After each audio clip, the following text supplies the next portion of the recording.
16. Now 65 minus 16, right? Subtract means subtract from the remaining number. 65 minus 16 is 49. Is 49 divisible by 7? Yes. That's why 658 is divisible by 7. Let's try with another number, 343. Cross off the last digit, remove 3, double it, 6. Subtract from the remaining number, 34. So 34 minus 6, 28. Is 28 divisible by 7? Yes. That's why it is divisible by 7. See here, understand the divisibility test of 7 very keenly and neatly. That's only this one is difficult. Remaining are easy. Okay. Now divisibility of 8. If last 3 digits are divisible by 8, that's quite easy. Okay. All the last 3 digits of any number, if they are divisible by 8, then the number is divisible by 8. 9. Now for 9, if the sum of digits is divisible by 9, same as that of the 3. If it is divisible by 9, then it's okay. Otherwise not divisible. 10 is easy. Last digit is 0. 11th. We have already done for 11.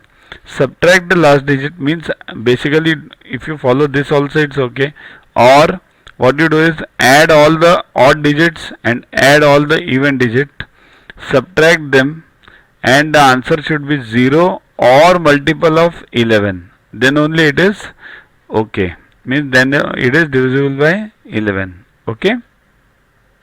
See here, for 11 there are two divisibility tests which I have told you earlier just now, that add all the odd digits, add all the even digits, subtract them and the remaining whatever the answer we get, it should be 0 or multiple of 11, right? That is one.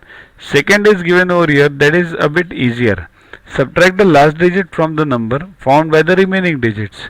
If the new number is divisible by 11, then the original number is divisible by 11. Okay, let's take an example. 1331. Now subtract the last. To watch the videos further, kindly download Yuvaguru app from Play Store and follow the paid version in 10+2 section. You can also WhatsApp on the number 9960560404 to get the videos permanently on your PC and on your mobile. What you get in these videos? IMO, IO, IGKO, ISCO, NSO, NCO, Homi Bhabha plus many other exams questions with explanations. So keep studying, keep watching.